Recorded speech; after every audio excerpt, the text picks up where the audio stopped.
2024 hurricane season has concluded. Today, I talk one-on-one with Weatherflow meteorologist Shea Gibson for a look back for this edition of Quintin's Close-Ups, sponsored by Charleston Drone Services. And if you haven't already, subscribe to my YouTube channel and like Quintin's Close-Ups on Facebook. Shea Gibson with Weatherflow. Welcome back to Quintin's Close-Ups, sponsored by Charleston Drone Services.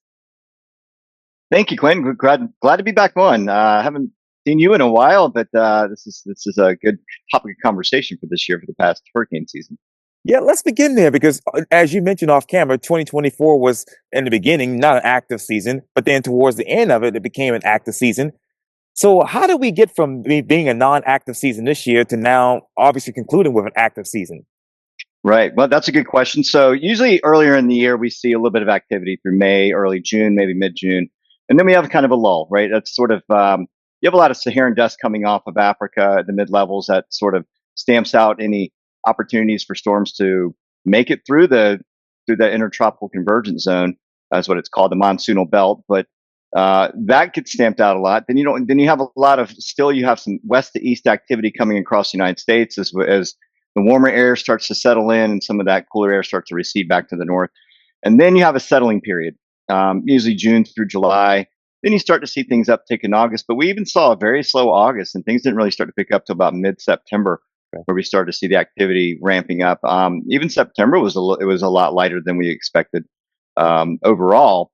But here again, we get back to where we talk about perspective, right? So even though it didn't seem like that active as a season, Helene and then later Milton came a little bit later, and then we had some more activity after that. But those were the main concerns, and that changed everything. So it only takes one really big storm to change everybody's perspective on whether or not it's an active season. We ended up having two. Florida got the brunt of that, right? And then we had Western North Carolina with Helene that really got hammered bad. So I'll just start out. Let me share a screen real quick to just give you a little brief synopsis. So, NOAA's outlook called for 17 to 25 named storms. So we got 18. Right. We had 8 to 13 hurricanes. We pinned it right about 11, with 5 of those being major. And then major hurricanes, of course, we said 5. So a lot of the tracks here, as you can see, show the names of the storms and where they went. This is an NHC product. Let me see if I can get this a little bit bigger here so viewers can see. But you can see the track of Helene right here. This number 8 ends in Western North Carolina, the Tennessee Valley, and then Milton, which came across Florida right about here. So, really the Gulf of Mexico and the Western Caribbean were really our hot spots this year, where a lot of more activity came out of. And it was because of anomalously warm waters. And then there's another little area right here off the tip of the Yucatan called the loop current, which helped Milton really blow up.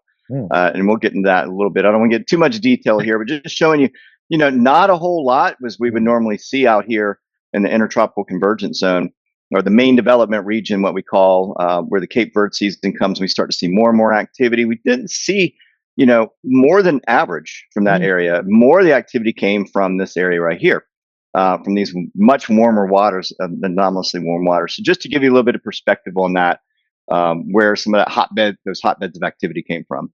Wow. Let me ask you, how consistent was the water temperature in the Gulf? It was fairly consistent early on, very warm. We're talking low 90s, upper 80s, low 90s, which your triggering mechanism for tropical cyclones is right about 82, 83 degrees. Anything more than that, it just gives it more and more surface fuel. So we had waters up, in some of those areas of the Keys were in the 90s, and that's not abnormal. But the loop current, sitting solid 85 to 88 degrees, the northern Gulf of Mexico, and some of those areas in the mid 80s, upper 80s too. A few low 90s parsed out here and there. But when it sticks around for that long, it's just a matter of time before something fires off. Wow. What was that surface feel before all of this tropical activity started to take place? The surface feel for you talking about the sea surface temperatures? Yes, sir. Exactly right. Yeah, I mean, it was anomalously warm starting early spring, so it really just fed right into it. We had warmer than average weather that occurred down the south over Florida, the southern Gulf of Mexico, down into the Yucatan. A lot of times that's driven by what's called the polar jet stream from the north. When it recedes earlier and your subtropical jet comes up from the south, then you end up with a little bit more of a warmer than normal climate in that area. So that combined with those sea surface temperatures, you got to think about the depth of the water. So you're talking about surface. The depth of that heat was rather shallow at first, but it grew to a wider and wider depth of that water. We call that the mesopelagic zone, um, or the pelagic zone, if you want, if you would call it that. And that stay when that gets wider, deeper, Right. that's bad. That means a storm can develop over it and churn up the waters and still have warm water behind it. Not no cold water upwelling behind it, which is normally what you would expect. So and that's what happened with Helene Right. because it was on the move when it went north, and then Milton following it just fed right off of those surface warm waters that were left over, Mm. and nothing really changed. Whoa. Let's begin right there with Milton and obviously Helene. What is the biggest difference when you look back at those particular storms? Big differences. Well, one was born in the western Gulf of Mexico, where the energy came out from the Western Caribbean across the Yucatan, sort of smoldered for a couple of days, and then it really took off, and abnormally went from west to east across the Mm. Gulf of Mexico, and that's unheard of. Usually, things kind of loop out and curve up and around. Here, I'll share screen again. Please. So a lot of times what we see a storm develop in the central or western Caribbean, it'll come north and loop and go this way, right? I mean, that's normally what happens across the United States. The contiguous US, we end up with cold fronts that kind of come across. They get caught up in these troughs or cold fronts. And even when you have a Bermuda high, they'll still come around it, right? Mm. And that's normally the track of storms that develop in this area. So Helene came up and it was pinched between, an upper low over here and then high pressure over here, and so the track of Helene really did not do something that was normal. Normally they come across, especially this time of the year, and they would race across really fast, right? And they pick Mm. up some speed. In this case, that is not what happened. In fact, I'll try to share. I don't know if you can see this Yes. little loop right here. Um, this is something I put together. We knew this about 3.5 days out when Mm. Helene was coming up from the south. This area in blue over here to the left is an upper low that's going to drop down. I'm sorry, let me pull that out of there. It's just going to kind of drop down and just stick around in this area. And when you have high pressure building over here in the Atlantic, it's Right. pinched between these two systems. So Helene came up, and instead of racing off to the northeast, it actually went and curved up into the mountains, and it Mm. just stalled. Stole. Um, and I'll just play the loop. You can see we call it the Fujiwara effect when you have two low pressure systems that bounce around each other. And it kind of goes a little bit fast. You can see the upper low parks over Arklatex or Arkansas, Louisiana, Texas. And then the tropical cyclone comes in and just warbles around it. I'll Mm. play it one more time. And this is totally an abnormal scenario to occur. In fact, we never want to see that in a situation where Helene was coming from. Ahead of the storm, once that trough dug in and started pulling the moisture up from Helene, it sent a ton of moisture up the mountain banks, right? Mm. So the southern Appalachians, if you understand, when moisture and heat rises, it gets thicker, right? So you have more rainfall falling in the mountains than normal. So Mm. it triggered what's called a predecessor rain event that occurred a couple of days before Helene even made landfall over Florida. So it sent a ton of moisture up the mountains, which dropped several inches of rain. And then Helene came up and added all of that tropical moisture upslope into the mountains. So it was a nightmare of a scenario for that area, including portions of Georgia and Right. Augusta that got that eastern side of Helene as well. So boy, spared Atlanta, but Augusta got Yes. hit pretty hard. Pretty hard. And Augusta's only 2 hours away from here. That's amazing. When you think back, obviously, to Helene, how much tropical moisture was there during that entire event? Boy, I have to go back and look at the total rainfalls, right? They haven't finalized the Mm. hurricane report for Helene, right? They're still doing their, they have a preliminary report. I know some areas of the mountain saw upwards of 2 feet of rain, 3 feet of rain, even I think up to 30 inches in some spots. And it just depends on where you were in the elevation, where you were. You got to think of leeward versus windward on a mountainside. In different areas, rainfalls can vary. So Mm. I'd be willing to say that final report's probably going to show various rainfall totals that exceed 2 feet. And then the mountains, that is a lot of rain. Anything you're even getting to 8 to 10 inches, it gets dangerous. You got these rivers swell very fast. Even the tributaries, you have mudslides, landslides, and all of that combined to make it just a totally deadly scenario. And some of these flat areas and these valleys, even the high valleys, they got ransacked. Ooh, yeah. So sorry to hear about all of that, man. God willing, those people in North Carolina and obviously in Tennessee will, get back on their feet very soon. But you talked earlier about that Bermuda high. How much did we experience, with that as far as the weather this past summer? We did very well as far as tropical systems. I think we had one. We got brushed by, I think that was Raphael late in the season. It kind of came across Florida, hooked around our coast, went up north, and it fizzled out. So it was not that big of a deal. I mean, of course, it was at some point down. I'm sorry, it wasn't Raphael. It was Debbie. It was Debbie. Debbie. That was earlier on. Raphael went over to the west. Right. I'm sorry. I was thinking of Debbie, not Raphael. I was thinking about where Raphael's track was in accordance to Milton, but either way, we had just a little bit of a disturbance from Debbie early on, and that was Mm, it. So we really got very little in the way of winds and rain from any tropical system this year. Even Helene, we right. got we got skirted. We Right. barely got anything out of that. I don't think Right. we had any real measurable rainfall. Maybe a trace, Right.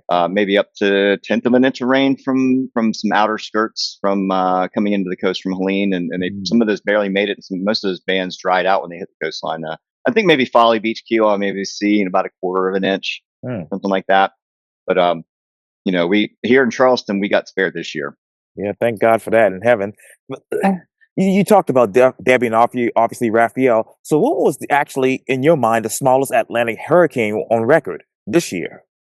The smallest Atlanta hurricane. I'd have to go back and look at the details on that. There was one that came across. I think it was Ernesto. Hmm. There was another one a little bit later that came across that was really small and compact.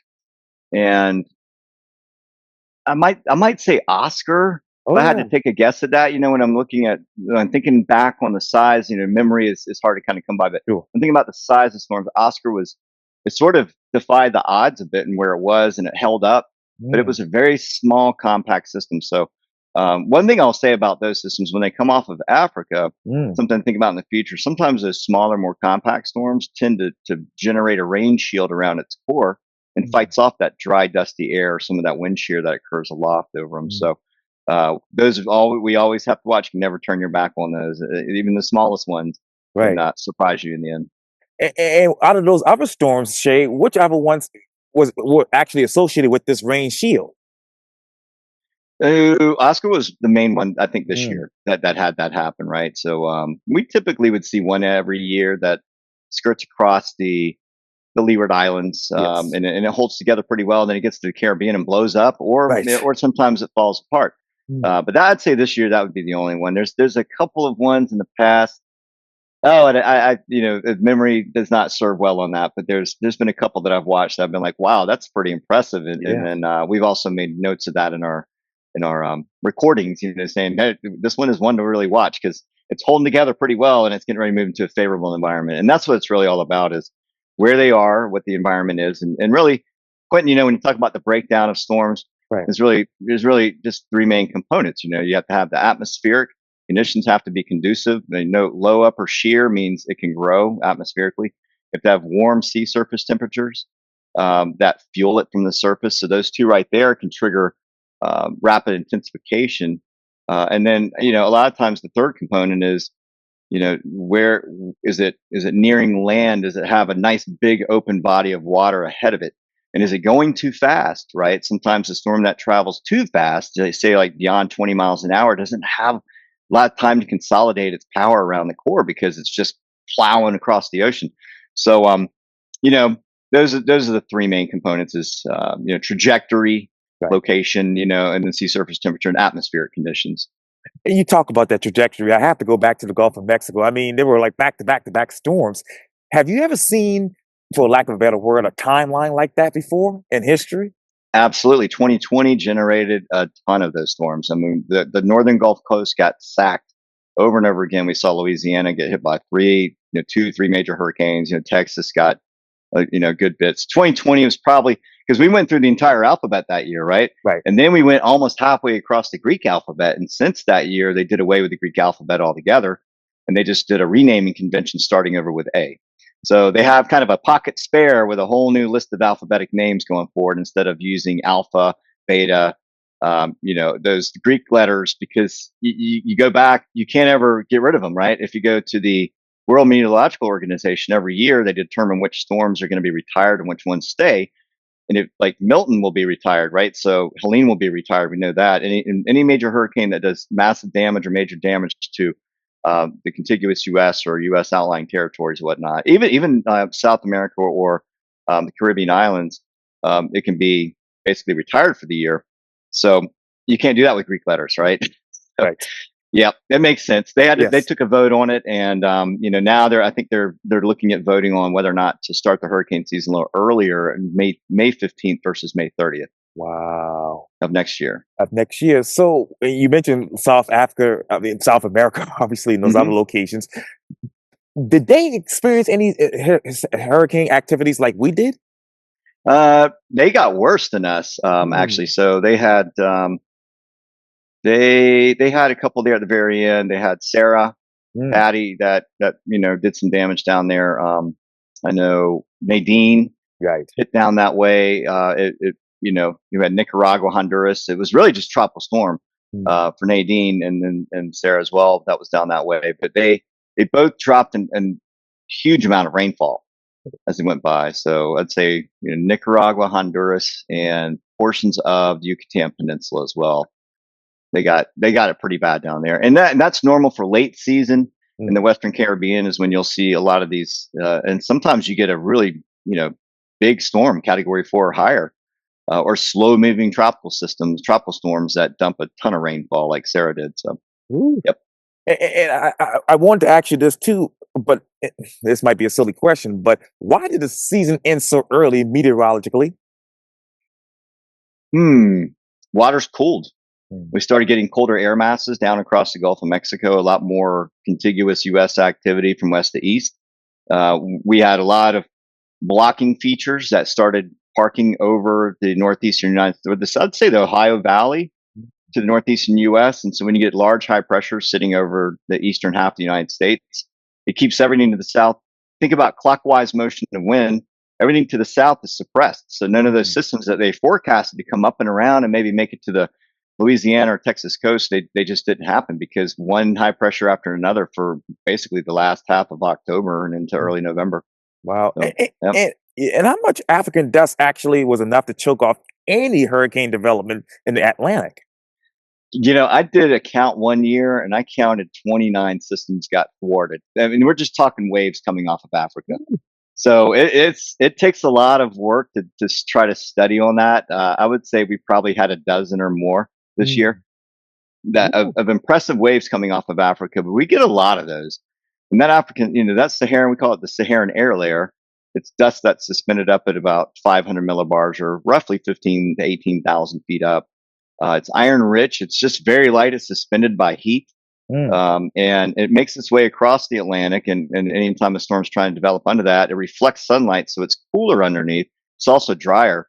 So that doesn't allow for the storm to develop. Now, that iron rich dust is actually important for South America. Portions of the Amazon rainforest need that in the root system for, it's phosphorus rich dust that settles in, so it helps its rooting system. So believe it or not, Africa helps feed South America from a vegetative standpoint. It's really fascinating stuff, and it helps some of the wildlife on the pelagic zone of the Atlantic Ocean on its way across too. Wow, that is really, really amazing.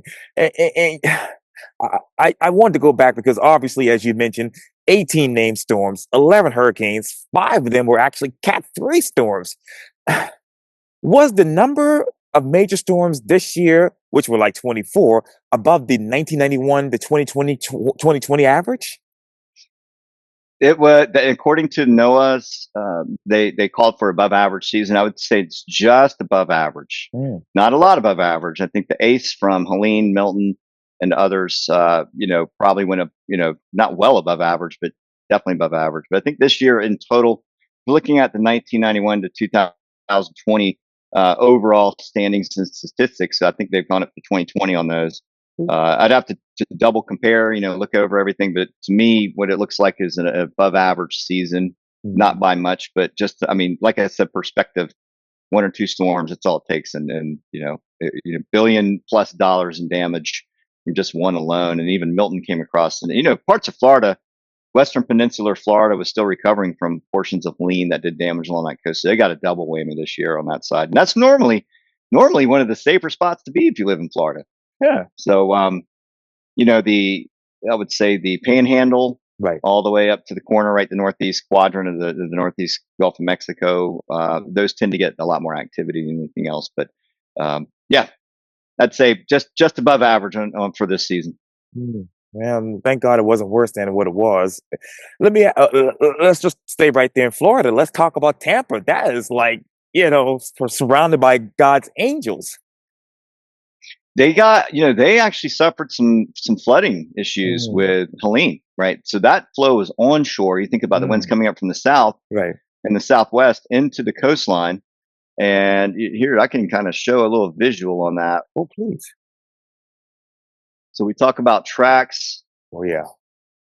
and Helene came up in this direction right here. So the winds were of course wrapping around. If you have the core, the winds are going to wrap around this way, right? So Tampa got they got some of that onshore southerly flow around the hurricane, right? So and Helene is actually increasing in not only forward speed but in strength. So we've just put this here, right, for Helene.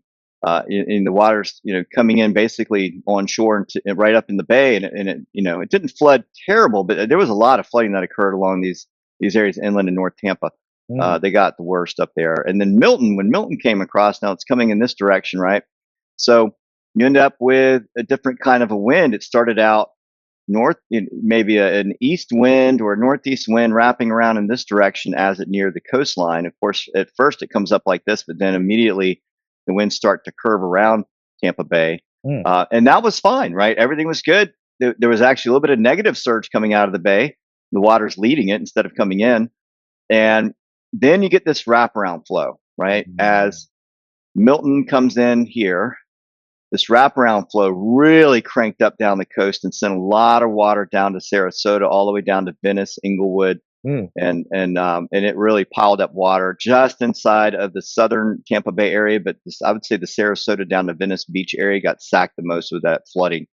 I know Venice Beach very well, and I saw the pictures in that town. I was like, wow, that's a lot of water. It usually never makes it up over the dunes, Right. but in this case, yeah, it definitely did some damage, some flooding damage in that area. Oh, my. Sorry to hear that. Jeez. With that wraparound flow, how much did that occur throughout the entire hurricane season with these storms? Not much. Helene had onshore flow up, along, the northeast Gulf of Mexico. So those areas got flooded. Appalachia, Florida is one of those areas that got it really bad. Cedar Key, Oh, yes. Steinhatchee, Right. those areas got hit really hard with Helene, Apalachicola. And then on the other side of that, over towards Fort Walton, Oh, yes. Gulf Shores, Pensacola, those areas, they kind of got spared. They ended up with wraparound northerly winds. So you saw the opposite there. They got some pretty gusty winds. Don't get me wrong, it's pretty strong damaging winds, but they got less rain, because usually these systems on the eastern side of it is where more of the energy is. But on their side, they got spared a lot of that heavy rain. They got no surge, and they had offshore flow. So they did better off. And don't forget Tallahassee. And yeah, Tallahassee. That's right. Wow. So looking forward into 2025, which will be here in the next couple of weeks, do you believe, Shay, that do you believe that El Nino will actually make a return next year? Yeah, that is, I tell you what, that's pretty far out to forecast, but we are heading towards a La Nina. It's not going to be a strong La Nina, and the percentages are down from what they were. Okay. I had a feeling we'd end up in a neutral season, which is in between El Nino and La Nina. Up with a period, kind of a cool down period in between, or a warm up period, depending on which way it's coming from. So really, El Nino is the warming of the Pacific waters above 0.5 degrees Celsius above the normal temperature, right? And then La Nina is 0.5 below. So we're heading towards, I would say, a rather weak to modest La Nina. And so it's not predicted to really be that strong, and so that could transition right back to neutral, and then we could tilt back into El Nino for next summer. Some of the long-term plume models and everything, it gets really dicey after about 4 months, 3 to 4 months when you start looking at the forecast. So maybe a question we should talk about in early May. Come back around. Let's take a Yes. look at it then, or even Sure. April. Sure. As far as El Nino and La Nina is concerned, I have a much better perspective on that. But it could slide back to an El Nino by next summer. Mm, It's not what we want to hear, right. but we want to stay away from that. But La Nina, has its impacts and it helps different parts of the country in different ways too. So Wow. it's got to be a fair balance. It's a Yes. tilting of that process as time goes on. So we'll see how it plays out through the winter time. They are favoring in La Nina through winter. So Wow. yeah. Yeah. Yeah. It's cold out here now as I speak, obviously. But Shea Gibson with Weatherflow, thank you so much for your time. And again, welcome back to Quintin's Close-Ups for this interview sponsored by Charleston Drone Services. Thank you, Quinn. Glad to be back on again. Take care. Happy holidays, everybody. Likewise.